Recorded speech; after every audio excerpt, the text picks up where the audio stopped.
이 프로그램은 시청자가 직접 제작한 프로그램으로 시청자 미디어 재단, 방송통신위원회 방송통신발전기금으로 제작 지원되고 있습니다. 여기는 수원 공동체 라디오. 지금은 김덕년의 행복한 학교 이야기.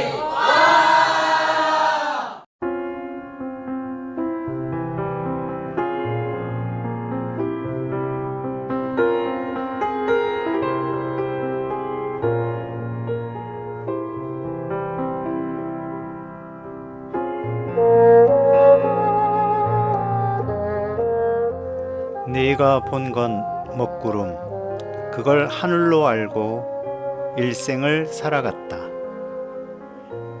장마가 지나가면 우리는 그 어느 때보다도 맑은 하늘을 보게 됩니다.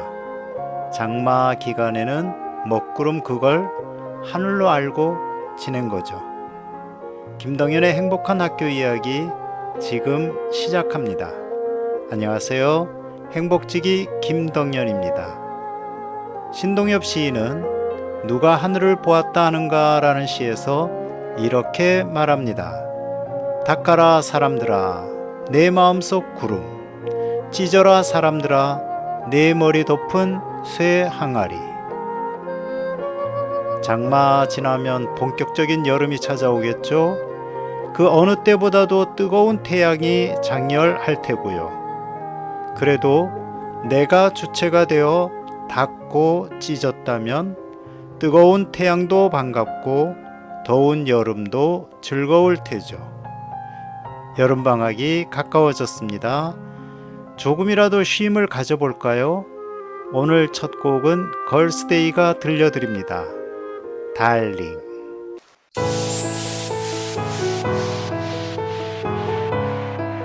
학교 이야기가 궁금하신가요? 김동현의 행복한 학교 이야기.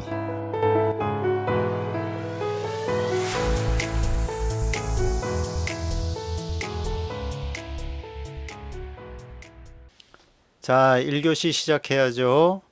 오늘도 변함없이 우리에게 혁신학교 졸업생 이야기와 교육 소식을 전해주시는 차원 기자님 만나보겠습니다. 혁신학교 아이들.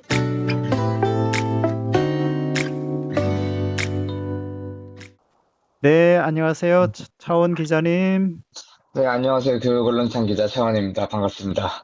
네, 네, 오늘은 어떤 소식 준비하고 계신가요? 네, 오늘 소개해드릴 기사는 그 한 개도 아니고 최근 부산시 교육청의 장학사가 스스로 생을 마감하는 안타까운 일이 있었잖아요. 네, 그래서 네, 그걸 다룬 일련의 기사들을 소개를 해볼 텐데요. 그 교육언론창 홈페이지에서 윤근혁 기자의 하윤수 부산교육감이 지목한 악성 민원 원문을 공개합니다라는 기사를 보시면 밑에 관련 기사들이 쭉 있으니 한번 상황을 이해하시는데 도움이 되실 것 같고요. 사실 이미 여러 언론에서 다룬 사건이라 알고 계신 분들이 아마 많으실 것 같은데요. 우리 교육언론창에서는 다른 언론에서 다루지 못한 사실들도 많이 있으니까 최대한 사건을 정확히 파악하는 데 있어 도움이 되지 않을까 싶습니다. 간단하게 상황 설명을 드리자면 원래 교장 공모제로 운영을 하던 부산의 한 중학교가 있었는데 이번에 탈락을 한 거예요. 이제 교장 공모제가 없어지게 돼서 학부모들은 한 달 동안 국민신문고 등에 33건의 민원을 올렸고요. 네, 이 과정에 뭐 교육감 찾아갈까 왜 이런 통화 녹취록이 공개가 되고 여기 A 학교의 교장이 교육청을 방문해서 뭐 폭언과 삿대질을 했다 이런 교육청 주장도 나오면서 교장과 학부모들이 사망의 원인으로 지목이 되고 있는 상황인데요. 교육청은 악성 민원으로 규정을 해서 교장을 형사 고발까지 한 상황이고요. 그러나 학부모들과 교장의 입장은 좀 다릅니다. 민원 내용이 악의적이지 않고 폭력적이지도 않았다는 건데요. 교육청의 사망 원인에 대한 조사가 민원에만 초점을 맞춘 편파 조사다. 이런 이야기입니다. 앞서 말씀드린 그 한윤수 부산교육감이 지목한 악성 민원 원문을 공개합니다.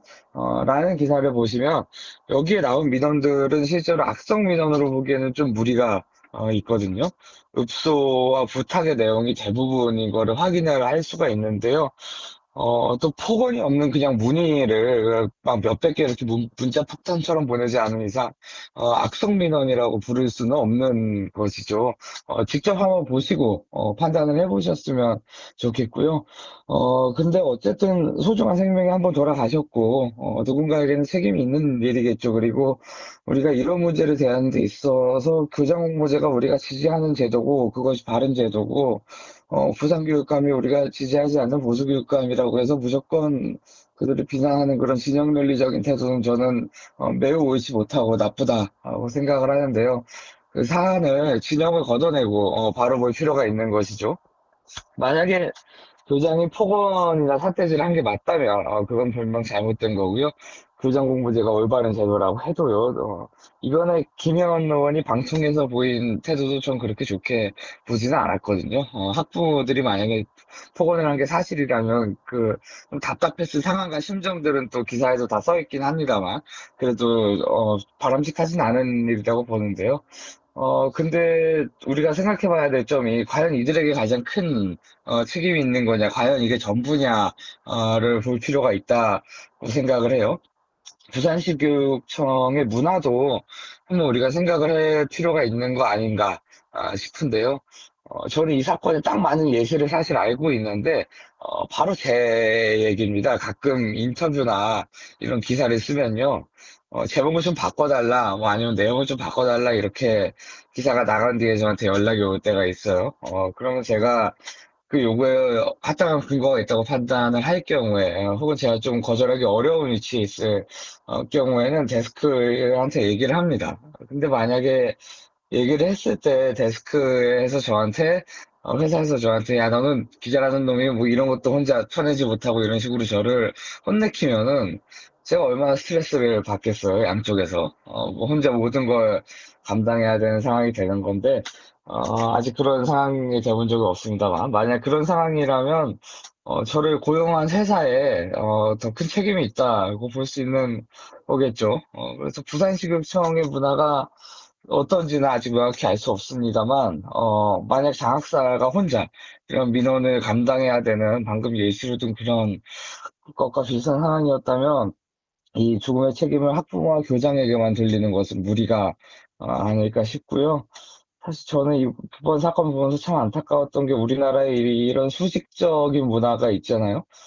모든 업무적인 고통, 심리적인 고통 이런 것들이 아래로 향할 수밖에 없지 않습니까? 일선 직원들한테 행하게 되는 건데, 이런 문화를 공기업이나 공공기관에서 좀 먼저 개선을 해나갔으면 좋겠는데, 제가 지금 보는 공공기관은 그렇지가 못하거든요. 당장 뭐, 대통령실부터 해서, 부산교육청은 아닙니다만, 다른 교육청에서 누가 뭐 실수해서 교육감한테 쪼개트 까였다 이런 얘기도, 제가 들은 게 있거든요. 거기도 진보 성향의 교육감이 있는 곳이었는데, 서희초도 사실 교육청이 제대로 보호해주지 못한 잘못도, 있지 않습니까?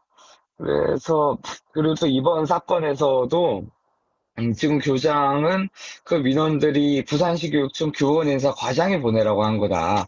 이렇게 주장을 하고 있지 않습니까? 사실이라면 정말 큰 문제죠. 책임을 밑으로 전가를 한 거니까요. 이 내용은 윤근혁 기자의 부산교육청이 악성 민원 지목 공문들 교육청이 보내라 했다. 기사를 보시면 확인할 수 있고요. 그 해당 과장은 그런 거짓말과 진실은 수사기관 조사에서 다 밝혀질 거다라고 상해 답변을 보내왔는데 정말 사실대로 다 밝혀졌으면 좋겠고요. 단독 부산 장학사 사망 직전 교감인사 공문 실수 수습 진땀이라는 기사도 녹음일 기준으로 어제 7월 9일 날 나왔어요. 그래서 돌아가신 장학사가 이 실수를 해서 학교들이 정정 전화를 하느라고 힘들었다는 내용도 나왔는데 관련해서 질책을 받은 게 아니냐는 질문을 우리가 해서 교육청에서 시대가 어느 시대인데 실수한 점이 있으면 상급자가 먼저 책임지는 그런 거다.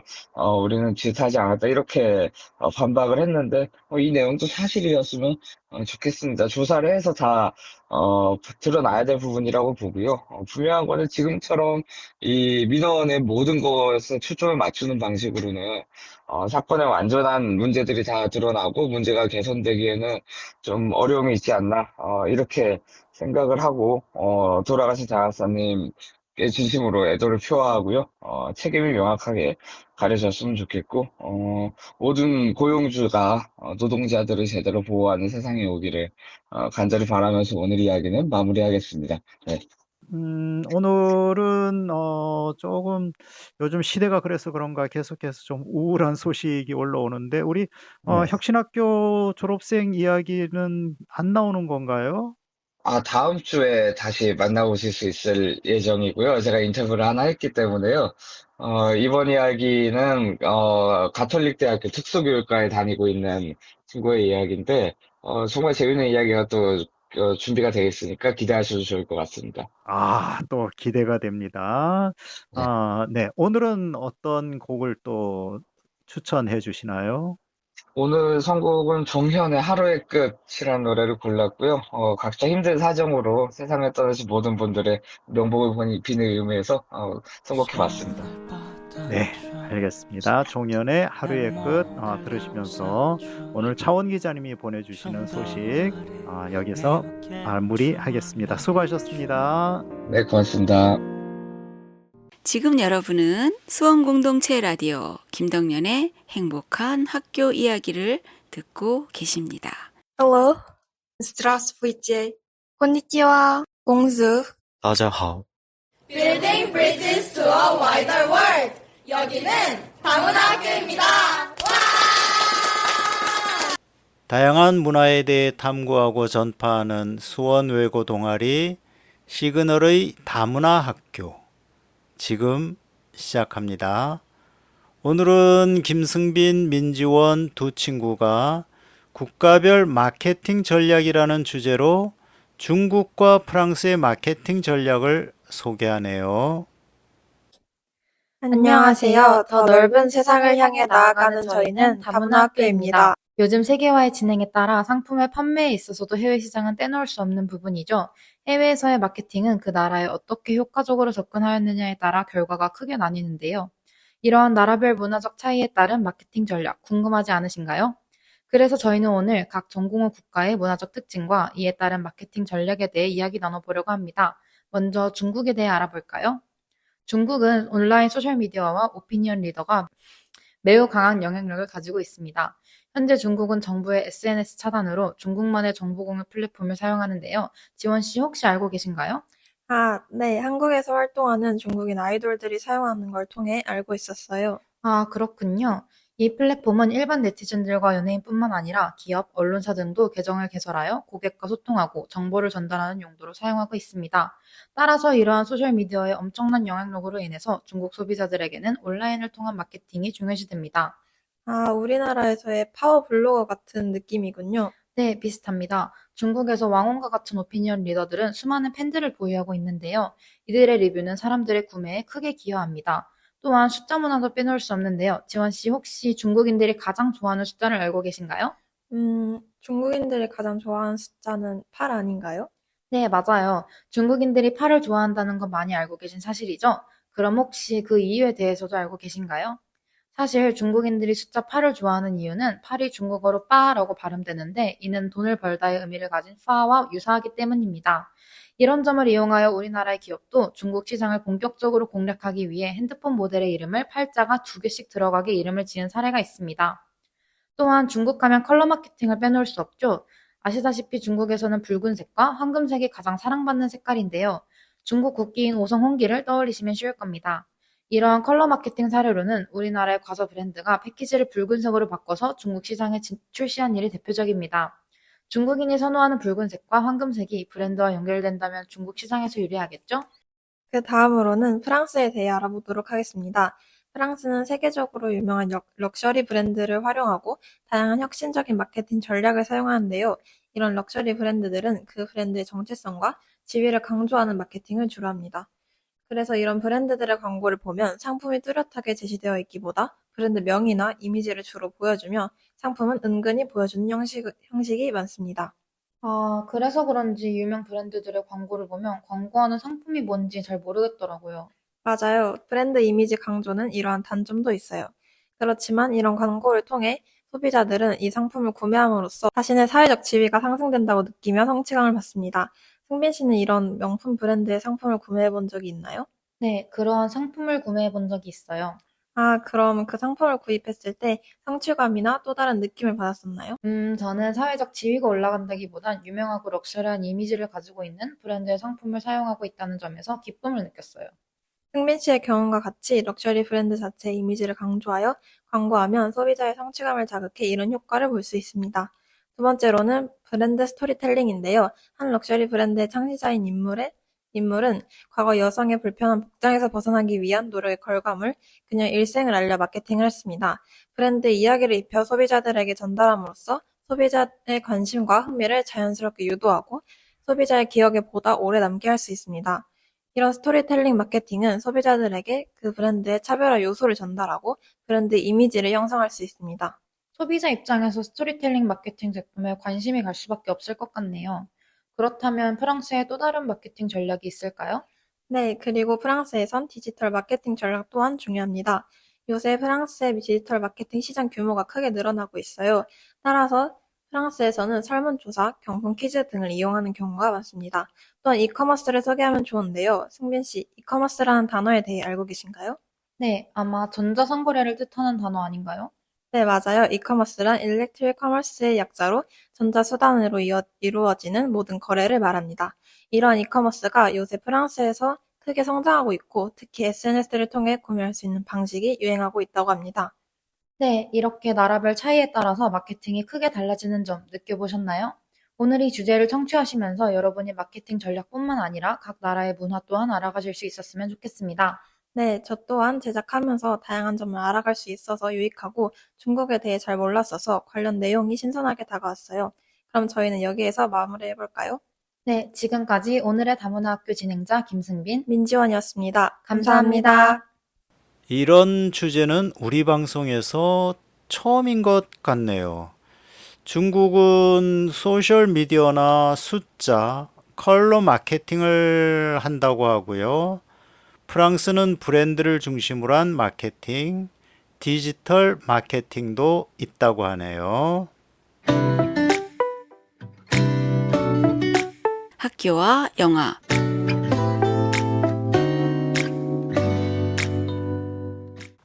줄리엔 로빈슨 감독, 아론 지그만 음악, 2010년 영화인 라스트 송.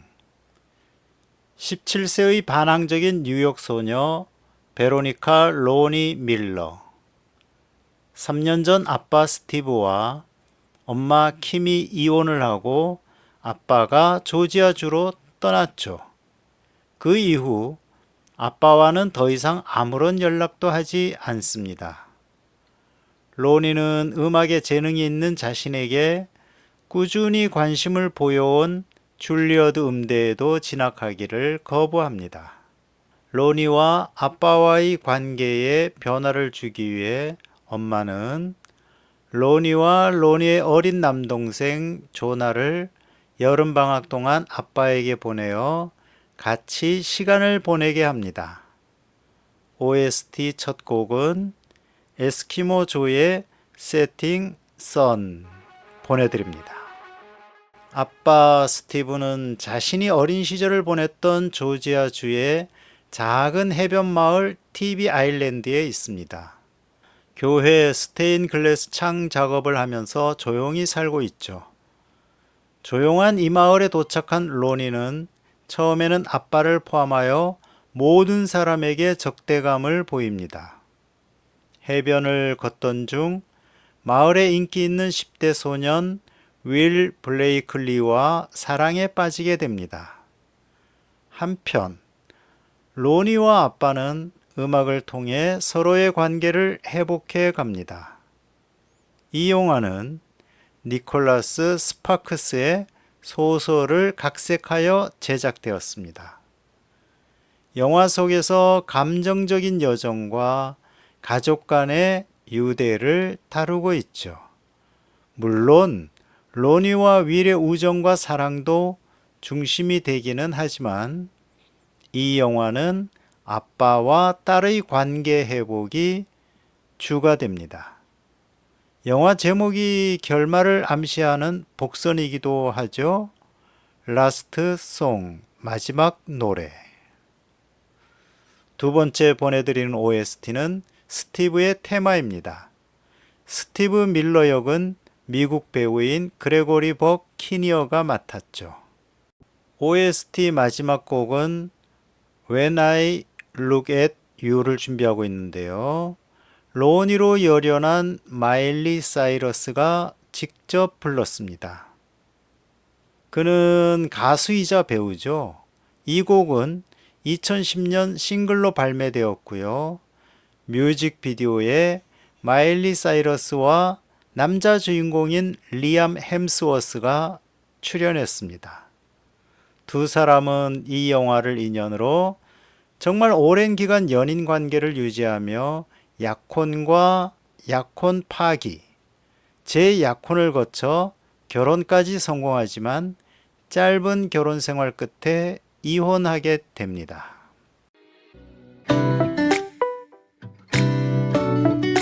교육 도서관.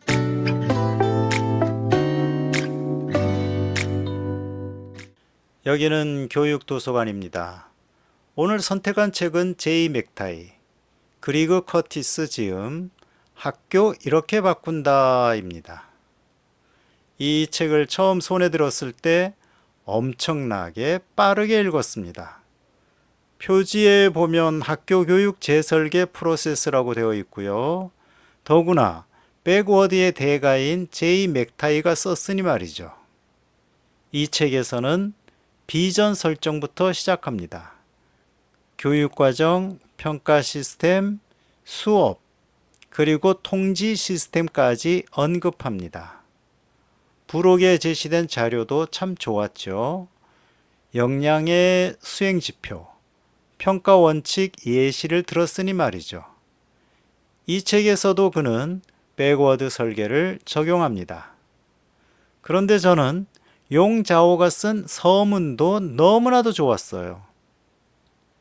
용자오는 과거의 사고 관점이 21세기까지 우리를 따라왔다.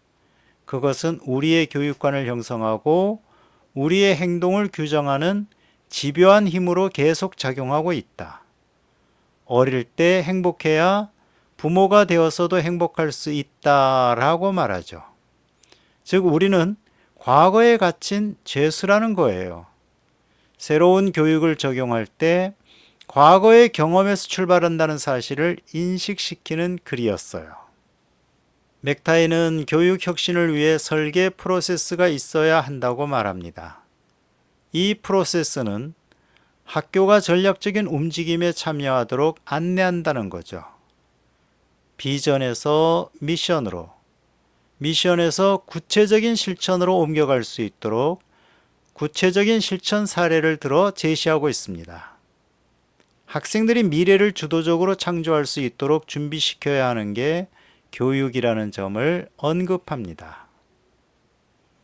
요즘 다시 이 책을 읽으며 우리 교육 정책의 실행 방법을 살펴봅니다. 무엇 때문인지는 몰라도 상당히 조급하죠. 무조건 하라고 합니다. 그런데 문제는 왜 해야 하는지, 이렇게 서두르는 이유가 무엇인지 알 수 없다는 거죠. 대한민국 안에서 펼치는 미래교육 정책이야말로 캐캐묵은 전략으로 움직이고 있다는 느낌입니다. 지금까지 제이 맥타이, 그리고 커티스 지음, 학교 이렇게 바꾼다를 함께 읽었습니다. 동요 파란 여름 세상 듣고 왔습니다. 여름 초입이라 동요도 여름곡을 보내드렸습니다. 이 곡은 디지털 창작 동요 음악 잡지 월간 마리샘에 실렸는데요. 한예주가 불렀습니다. 마지막 교시로 건너갈까요? 수업에 대한 고민을 나누는 시간인 아름다운 수업입니다. 아름다운 수업.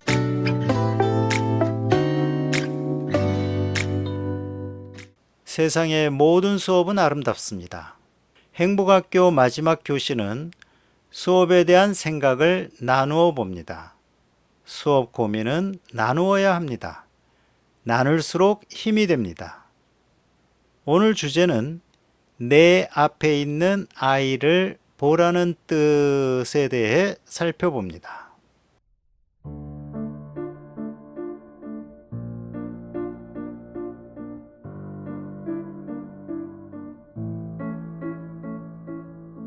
저는 종종 이런 말씀을 드립니다. 수업 설계의 출발은 내 앞에 있는 아이라야 한다. 그러면 내 앞에 있는 아이란 누구이고 또 무엇을 보라는 의미일까요?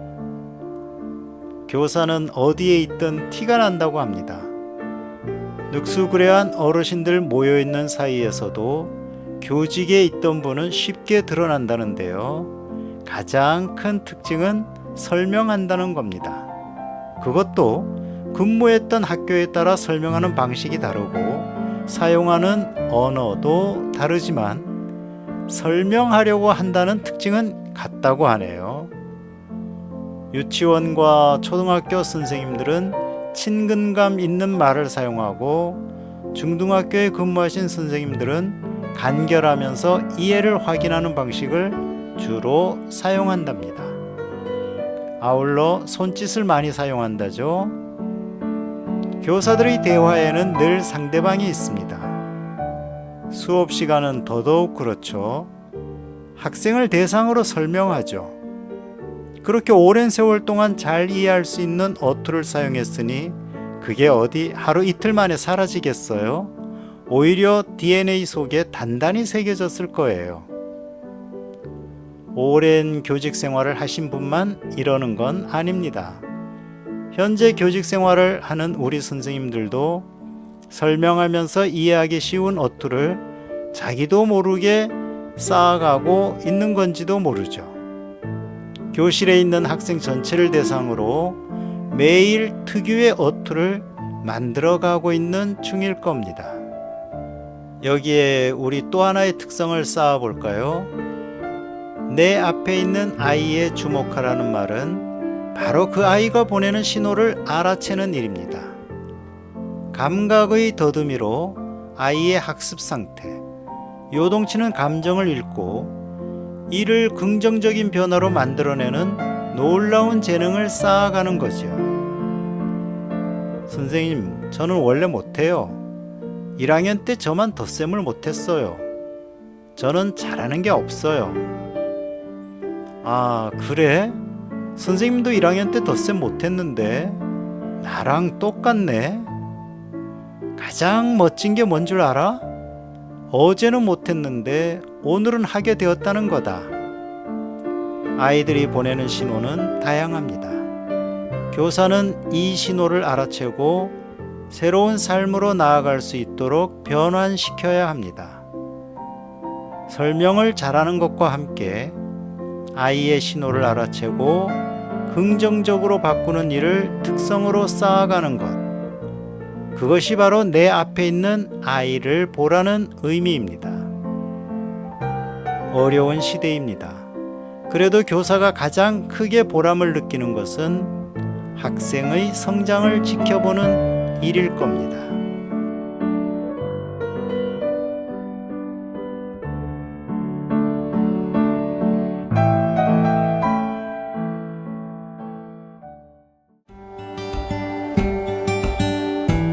경기도교육연구원 백병부라고 합니다. 빼꼼쌤이라고 이 방송에서는 부릅니다.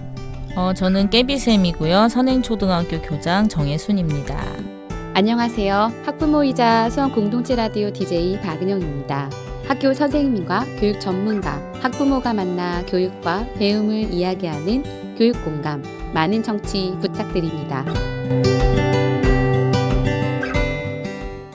지금 여러분은 수원 공동체 라디오 김덕년의 행복한 학교 이야기를 듣고 계십니다.